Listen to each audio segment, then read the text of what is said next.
Namo tassa bhagavato arahato samma sambuddhassa. Minggu lalu kita sudah membahas tentang samawayama.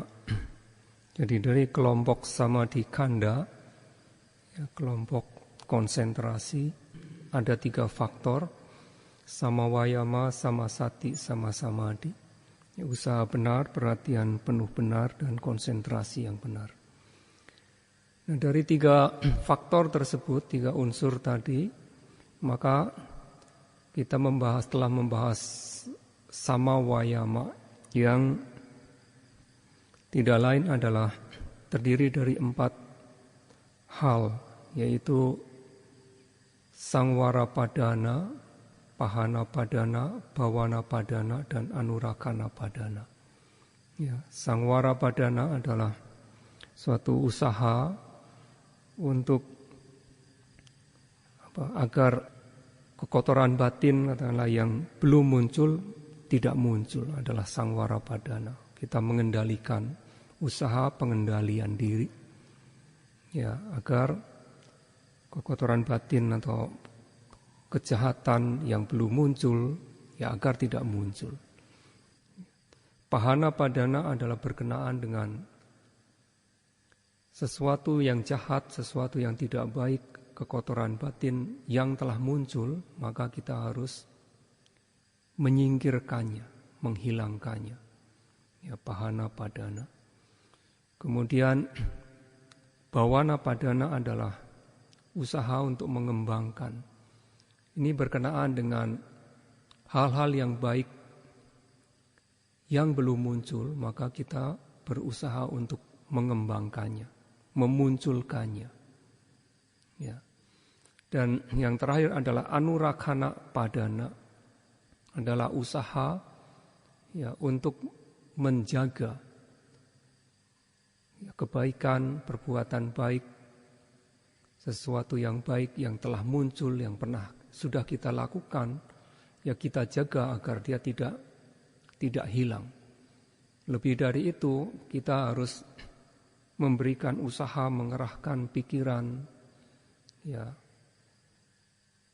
untuk dan gigih untuk meningkatkan, mengembangkan hingga mencapai kesempurnaannya. Itu adalah anurakana padana. Ya, jadi 4 hal tersebut selama kita berlatih meditasi, sebetulnya ya secara otomatis kita melakukan keempat hal tersebut. Setiap usaha yang kita berikan pada pengamatan objek meditasi dengan tepat, tentunya 4 hal ini, 4 padana ini akan muncul. Nah, kemudian kita masuk ke samasati, perhatian penuh yang benar. Ya, jadi sati perhatian penuh, diartikan perhatian penuh. Namun demikian, kata sati itu sendiri sebetulnya secara harfiah memiliki arti kita ingat sebetulnya, kita mengingat sesuatu. Itulah mengapa sati memiliki sebab dekat. Apa sebab dekat dari munculnya sati adalah disebut dirasanya. Suatu persepsi yang kokoh, yang kuat gitu. Kita memiliki persepsi yang kuat. Jadi apa yang pernah kita cerap sebelumnya dengan kuat, maka dia akan muncul sebagai sati, sebagai suatu sebab munculnya sati. Ya. Nah, di dalam kitab ulasan, ya, sati dia memiliki karakteristik yang disebut apilapana. Ya, apilapana lakana sati. Jadi sati memiliki karakteristik apilapana, tidak mengapung, dikatakan demikian. Tidak mengambang, tidak mengapung. Jadi sati yang kita kembangkan ini Sati merupakan faktor mental baik, ya. Dan yang kita kembangkan ini harus mendalam. Sati tidak bisa biasa-biasa saja. Jadi maka sati kadang-kadang diartikan sebagai perhatian penuh, mungkin suatu bentuk kesadaran yang mendalam. Dia sesuatu yang murni tanpa sesuatu bentuk pikiran tertentu yang terlibat di dalamnya. Ya, maka kalau kita artikan sebagai perhatian yang murni, sebagai suatu kesadaran yang penuh sebetulnya, kesadaran yang mendalam, bukan suatu kesadaran yang dangkal itu. Jadi sati selalu mendalam kepada objek, masuk ke dalam objek. Ya. Nah itulah maka untuk dapat mengembangkan sati menjadi tajam, tentunya dibutuhkan usaha yang kuat. Ya. Sehingga sati akan bekerja dengan semestinya. Kalau kita tidak melakukan suatu usaha yang keras, ya di dalam meditasi ini, maka sati itu menjadi mengambang. Sati itu menjadi dangkal. Nah, ini yang tidak memiliki kekuatan sati tersebut. Nah, agar sati memiliki kekuatan, maka kita membutuhkan suatu usaha yang gigih, usaha yang kuat di dalam memberikan pengamatan terhadap objek meditasi kita, ya, materi dan batin, nama dan rupa tadi. Ya. Nah, itulah maka diberikan perumpamaan bahwa sati itu harus seperti batu yang kita lempar ke dalam air. Batu kita lempar ke dalam air selalu akan tenggelam. Tetapi kalau buah diumpamakan di situ sebagai buah pumpkins, labu lah, ya, labu ya. Buah labu, kalau kita lemparkan ke air, maka dia akan mengapung. Maka sati tidak bisa seperti demikian. Sati adalah seperti batu yang kita lempar ke dalam air, dia pasti tenggelam. Sehingga dia akan bekerja demikian. Jadi sati dia akan seperti masuk ke dalam objek tadi. Untuk bisa mengetahui karakteristik dari objek, mengetahui sifat hakiki dari objek yang kita amati, maka sati harus masuk ke dalam objek. Tidak bisa dia hanya di permukaan saja, mengapung saja, tidak bisa. Bagaimana kita bisa mengenali bahwa unsur tanah itu adalah keras atau lunak misalnya demikian? Karena ada sati yang harus mendalam di situ. Dan kalau kita ngembangkan terus-menerus, maka dia akan membuahkan suatu konsentrasi yang kuat dan akhirnya kita akan mendapatkan pengetahuan tentang unsur tanah tadi sebagai anicca, dukkha, dan anatta. Jadi setiap kali kita mengembangkan sati, ya maka kita harus mengembangkannya dengan kuat sehingga dia masuk ke dalam objek.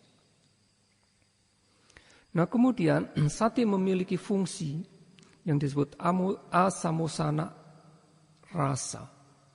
Rasa adalah fungsi di sini. Dia memiliki fungsi asamosana, tidak lupa, tidak lalai terhadap objek yang kita amati. Jadi kita bisa menilai diri kita sendiri selama kita bermeditasi. Kalau kita lalai terhadap objek, artinya ketika bermeditasi kemudian pikiran mengembara lagi, artinya sati saudara belum dikembangkan dengan semestinya. Karena apa? Selalu kehilangan objek. Kalau sati bekerja, maka dia memiliki fungsi menjadi kita tidak kehilangan objek. Kita tidak lupa terhadap objeknya. Selalu kita dapat memegang pada objek. Seperti dalam karakteristiknya sudah disebutkan bahwa sati mendalam, masuk ke dalam objek di situ. Ketika masuk ke dalam objek ya kita menjadi tidak kehilangan objek. Tetapi begitu usaha kita dalam bermeditasi ini menjadi melemah, maka satinya ini tidak mendalam lagi. Sati ini menjadi mulai dangkal. Ketika sati mulai dangkal, kita kehilangan objek. Ya. Jadi begitu kita kehilangan objek yang kita amati di situ, maka disitulah kita mengetahui bahwa usaha kita mengerahkan untuk membuat sati kita tajam ini belum mencapai kesempurnaannya. Ya. Nah, kemudian sati memiliki perwujudannya. Perwujudannya adalah araka pacupadana. Jadi ada dua perwujudan yang disebut. Satu araka pacupadana. Araka adalah menjaga. Ya. Dan dia menjaga objek. Menjadi kita tidak kehilangan. Selalu kita menjadi sadar akan objek tadi gitu. Yang kedua adalah wisaya bimuka bawa pacupadana, disebut demikian. Ya, wisaya bimuka bawa pacupadana adalah suatu perwujudan ketika ada sati maka kita akan menjadi selalu berhadapan dengan objek. Jadi antara karakteristik fungsi dan perwujudannya berkaitan satu dengan yang lainnya. Ya, karakteristiknya adalah tidak mengambang, artinya masuk ke dalam objek. Ketika masuk ke dalam objek tentunya kita tidak kehilangan objek tadi. Tidak lupa, tidak lalai terhadap objek tadi. Ya, ketika demikian maka otomatis terjaga. Objek tadi terjaga, selalu terjaga. Ya. Dan seperti kita berhadapan langsung dengan objek tadi, kita selalu berhadapan terus dengan objek tadi. Suatu keadaan di mana kita berhadapan dengan objek. Itu adalah fungsi dari sati. Ya. Nah, itulah maka sati adalah suatu perhatian yang penuh atau kesadaran, bisa dikatakan sebagai kesadaran bukan dalam pengertian cita, winyana, tetapi ia bisa dikatakan suatu kesadaran yang mendalam, kesadaran yang penuh, kesadaran yang murni terhadap objek tadi. Nah itu yang harus kita ingat dari sati tadi. Ya, dan kemudian seperti yang awal saya katakan, sebab dekatnya, ya salah satu sebab dekatnya tadi dirasanya, ya suatu persepsi yang kuat. Kita memiliki suatu pencerapan atau persepsi yang kuat, menjadi sebab dari munculnya sati. Ya, jadi apa yang kita sudah cerap sebelumnya, ketika kita bisa mencerap dengan kuat, maka sati ini menjadi mendalam kepada objek yang kita amati lagi. Ya, dia menjadi tidak kehilangan terhadap objek tadi. Ya. Dan sebab dekat yang kedua adalah tidak lain adalah satipadhana tadi. Maka dikatakan di sini adalah kayadi satipadhana. Kayadi satipadhana padadana. Kayadi adalah kaya, wedana, cita, dan dhamma. Dari satipadhana. Itu adalah sebab dekatnya. Artinya bagaimana kita mengembangkan sati, memunculkan sati adalah dengan yang mengembangkan satipadhana, mengembangkan perhatian penuh ya pada kaya, ya materi, wedana adalah perasaan, ya cita adalah kesadaran, di situ adalah merupakan kondisi batin, ya kadang proses pikiran juga, dan dhamma, ya selain yang tercakup di situ, selain dari 3 yang objek yang disebutkan tadi, maka termasuk di dalam dhamma, termasuk hal-hal yang harus kita hilangkan seperti niwarana tadi. Niwarana ketika muncul, bagaimana menghilangkannya adalah dengan pengamatan di dalam pengembangan meditasi vipassana. Ya, ketika kita mengembangkan meditasi dalam samatha, ketenangan batin, ketika muncul niwarana, kita berusaha hanya sekedar menyingkirkan saja.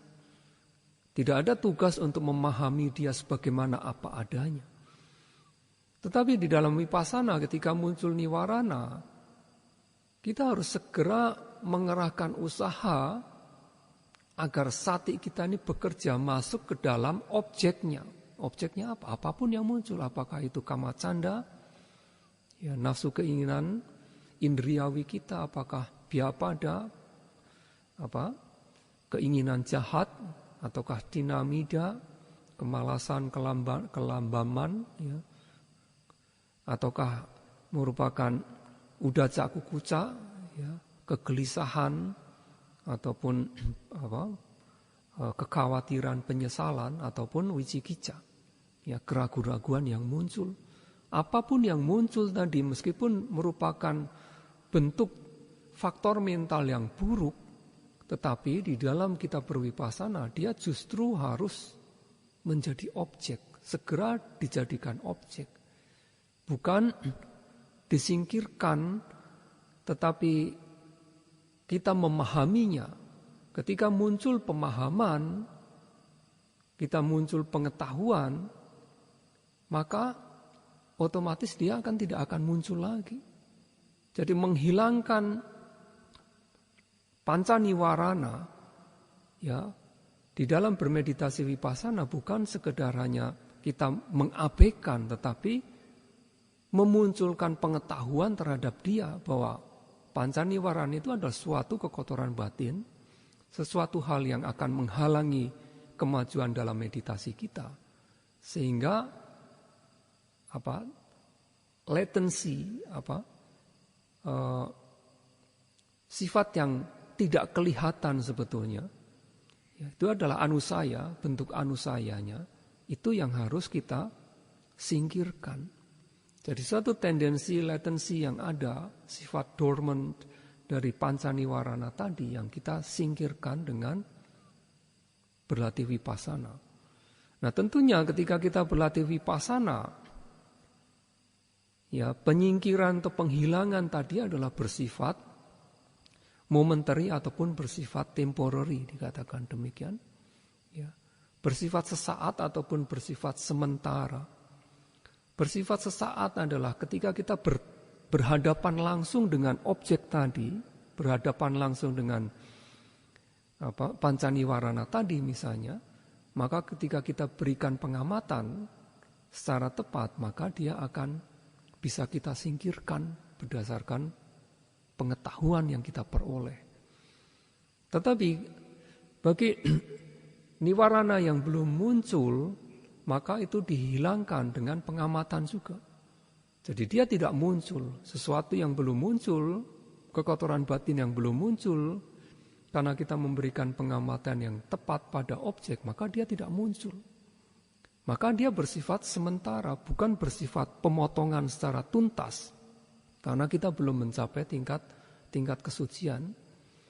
Ya, jadi dengan bervipassana, ya, kita bisa menyingkirkan secara momentary, ya, ataupun temporary.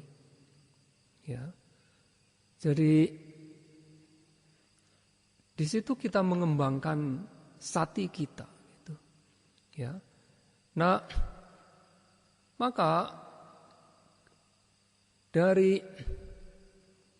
satipatthana yang disebutkan sebagai apa yang disebut sebagai samasati tadi, maka mencakup seluruh objek yang ada pada Satipatthana.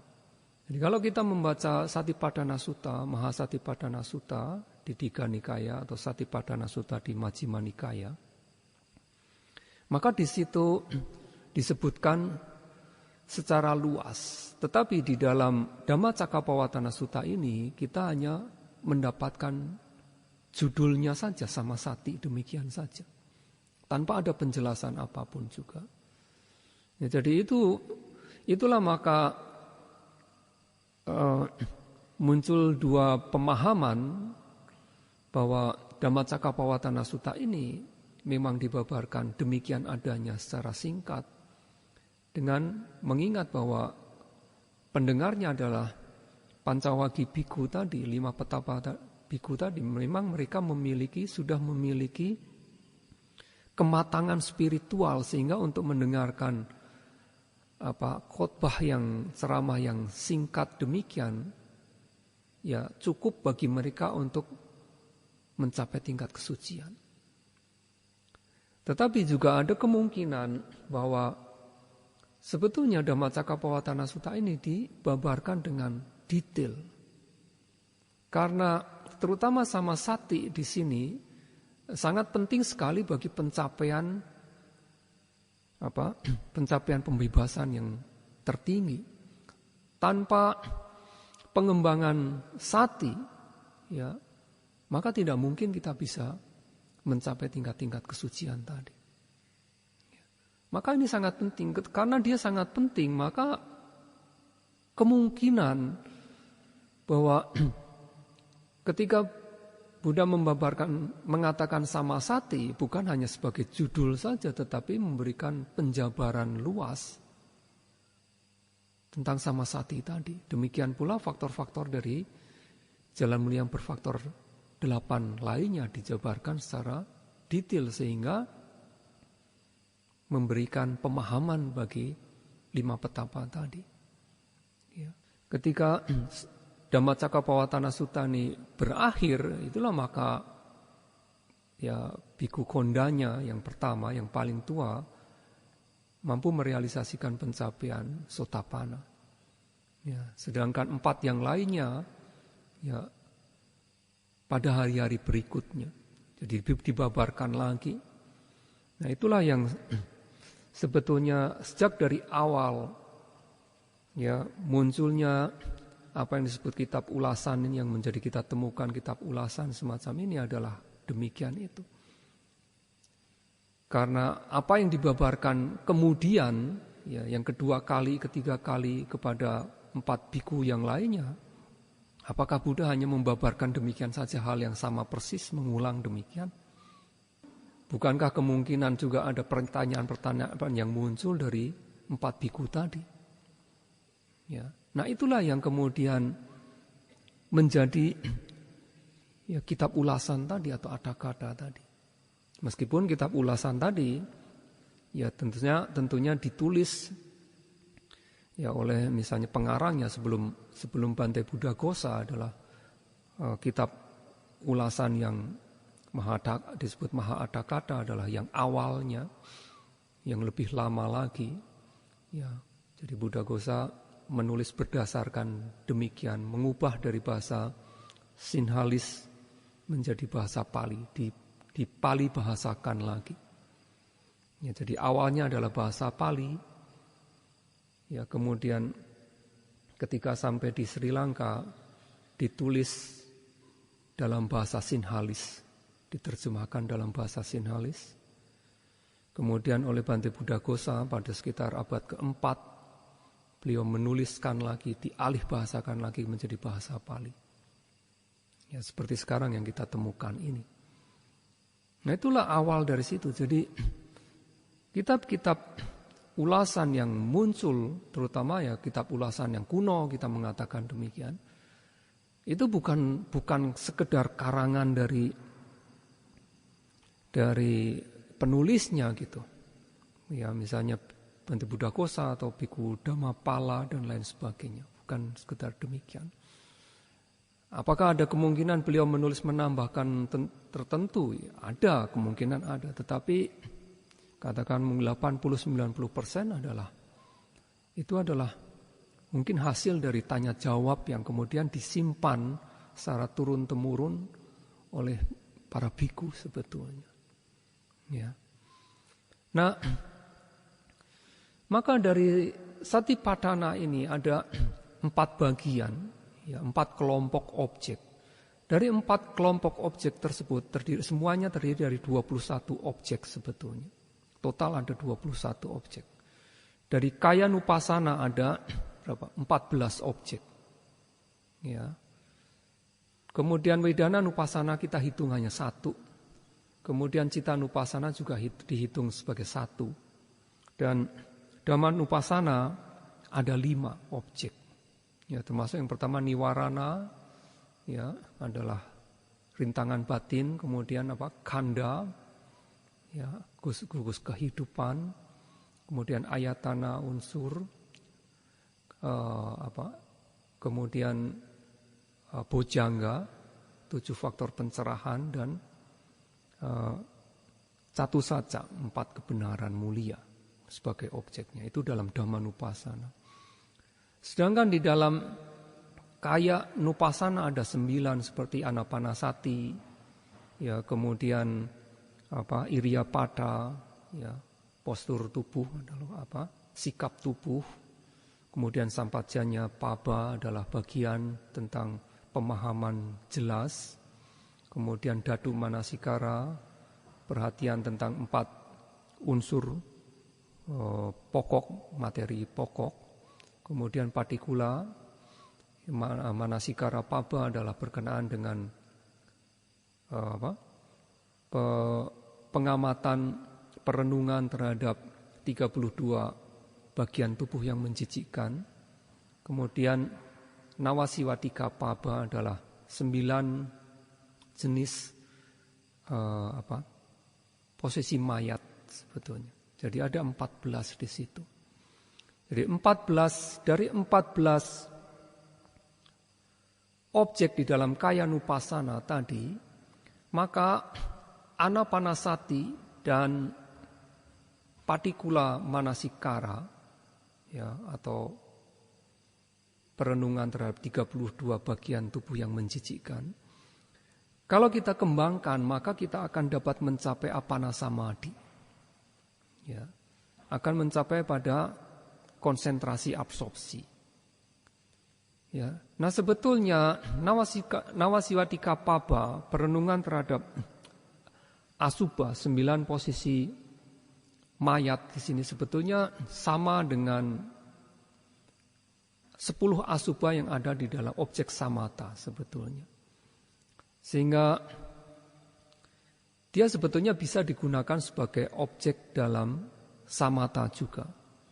Itulah maka dia juga bisa menghasilkan tingkat jana sebetulnya. Tetapi di dalam kitab ulasan dia digunakan sebagai apa yang disebut sebagai Adinawa Nupassana, sebagai perenungan terhadap bahwa mayat tadi sebagai sesuatu yang memiliki cacat, sesuatu kekurangan, sesuatu yang tidak diinginkan. Sehingga kalau kita memberikan perenungan demikian, maka kita tidak akan bisa mencapai apana samadhi. Ya. Nah maka dari 14 tadi, maka 2 objek yang apabila kita kembangkan, kita bisa mencapai konsentrasi absorpsi. 12 lainnya hanya akan mencapai konsentrasi akses, upacara samadhi. Demikian pula dengan Wedana Nupassana, Citta Nupassana, dan Dhamma Nupassana. Apabila kita mengembangkannya, maka kita hanya akan dapat mencapai upacara samadhi. Ya. Sehingga secara total dari 21 objek, maka 19 objek yang ada pada Satipatthana akan menghasilkan upacara samadhi, konsentrasi akses, dan 2 yang hanya dapat menghasilkan apana samadhi, ya, konsentrasi absorpsi. Ya. Nah itulah maka kita bisa memilih bagaimana kita mengembangkan samasati kita, ya, perhatian penuh kita ini pada objek dengan ya salah satu dari ya objek-objek yang disebutkan di situ. Nah, terutama pengamatan kepada misalnya kepada kepekap tubuh kita, ya, ketika kita berdiri, kita duduk, berbaring, berjalan, itu pun juga merupakan bagian dari ya satipatthana untuk mengembangkan samasati ini. Dan kalau dikembangkan, maka kita juga bisa mencapai tingkat konsentrasi akses, dikatakan demikian. Demikian pula pada sikap tubuh yang bersifat minor, yang tergabung sebetulnya dalam sampajanya paba, bagian yang disebut pemahaman secara jelas, ketika kita merentangkan tangan, menegukkan tangan, ketika kita makan, ketika kita minum, ya, ketika kita pergi ke WC, bahkan buang air kecil, buang air besar, semuanya merupakan bagian yang harus kita amati dalam mengembangkan sati ini.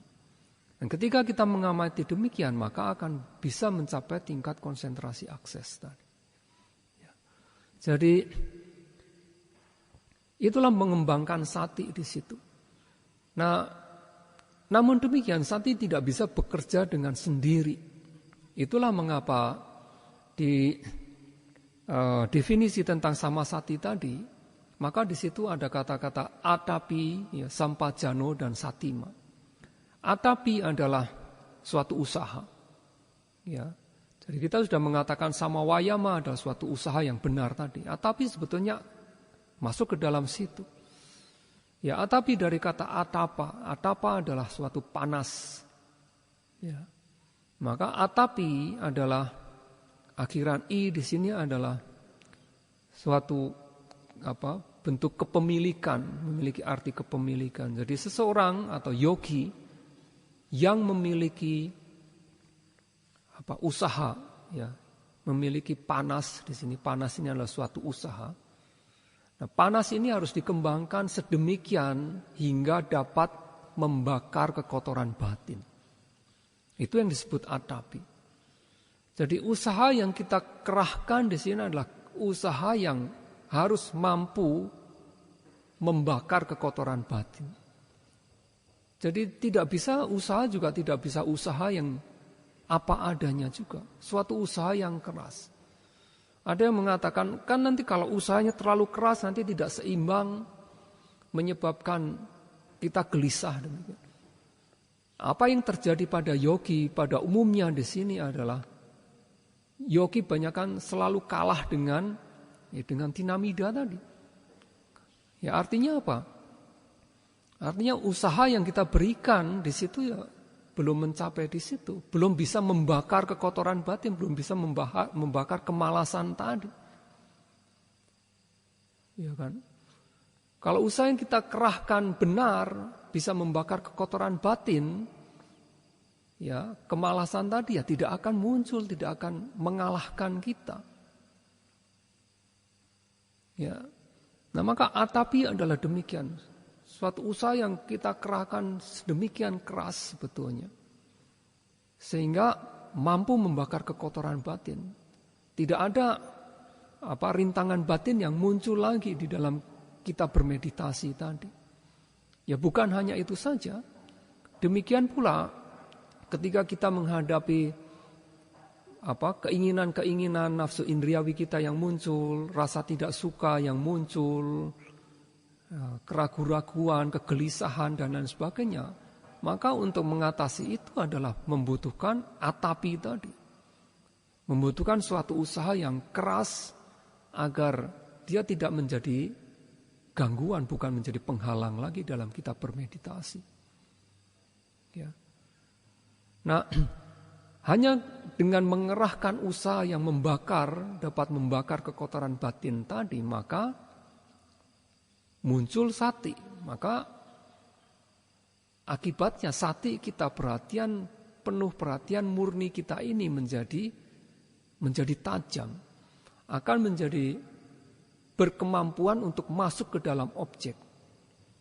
Ya, berkemampuan menjadi kita tidak kehilangan objek. Ya. Nah, kemudian di situ sati, kemudian sampajano, di urutan yang disebutkan di dalam Mahasatipadana Sutta atau yang dalam definisi samasati tadi adalah atapi, sampajano, dan satima.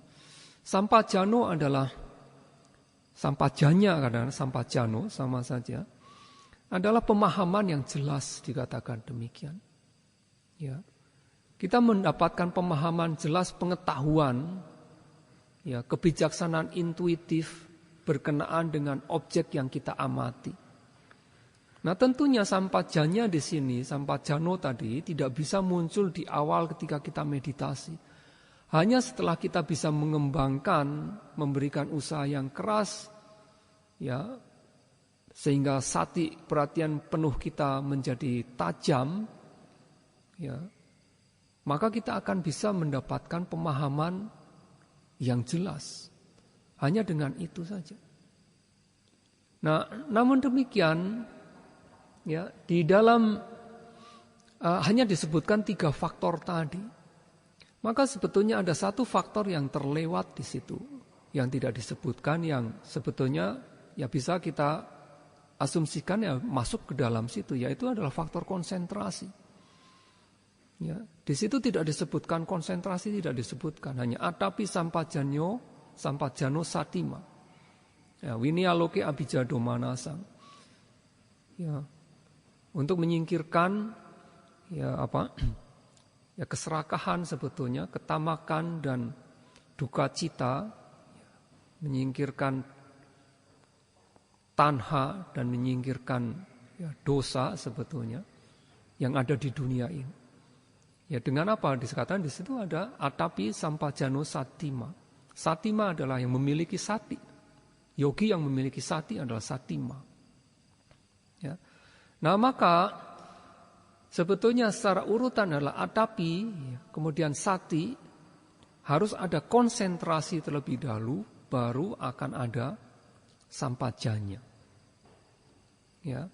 Jadi itu adalah faktor-faktor yang harus dimiliki ketika kita mengembangkan meditasi kita, ya, usaha yang benar, kemudian ada sati, samasati, perhatian penuh yang benar, harus ada konsentrasi, ya, konsentrasi yang kuat, ya, konsentrasi yang menembus, dikatakan demikian, sehingga sampajanya, penembusan pengetahuan itu sendiri akan dapat dicapai atau direalisasikan. Ya. Nah, sekarang saudara-saudara sekalian berlatih meditasi, tentunya yang sangat berperan adalah samasati ini. Jadi saya kira juga dari Dhammatip yang saudara-saudara kalian dengar juga banyak yang menjelaskan, saya kira tentang sati juga.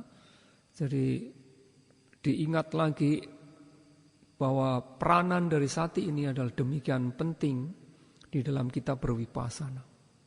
Ya. Nah, kemudian sama samadhi. Ya. Sama samadhi adalah konsentrasi yang benar. Nah, konsentrasi yang benar di dalam Mahasatipadana Sutta, ya, karena di dalam Dhammacakkappavattana Sutta hanya disebutkan sebagai samasati, judul saja, tidak ada penjelasan apapun juga. Maka kita mengambil dari Mahasatipadana Sutta, maka yang disebut dengan sama samadhi, konsentrasi yang benar adalah pencapaian dari 4 jana. Ya, jana pertama, jana kedua, jana ketiga, jana keempat. Hanya disebutkan di situ. Di situ tidak menyebutkan upacara samadhi bahkan. Ya, jadi apa yang disebutkan di situ adalah pencapaian jana adalah sebagai suatu sama samadhi. Ya. Namun demikian kita harus mengetahui bahwa apa yang disebut samadhi, konsentrasi, ya yang akan dapat digolongkan sebagai konsentrasi yang benar, maka juga kita membutuhkan penjelasan dari kitab ulasan. Ya, dari Padisambhida Magga Atthakatha, dari Mahasatipadana Sutta ini juga kitab ulasannya, ataupun dari Visuddhimagga dan Visuddhimagga Mahatthika atau Paramata Manjusa. Ya, bahwa ada 3 macam samadhi sebetulnya yang dapat digolongkan sebetulnya menjadi konsentrasi yang benar. Ya, pertama adalah apana samadhi tadi, konsentrasi absorpsi, pencapaian jhana. Ya, kemudian upacara samadhi, ya, konsentrasi akses, konsentrasi tetangga, dan kanika samadhi. Jadi di situ disebutkan tiwida samadhi, ya, ada 3 macam samadhi, apana samadhi, upacara samadhi, dan kanika samadhi.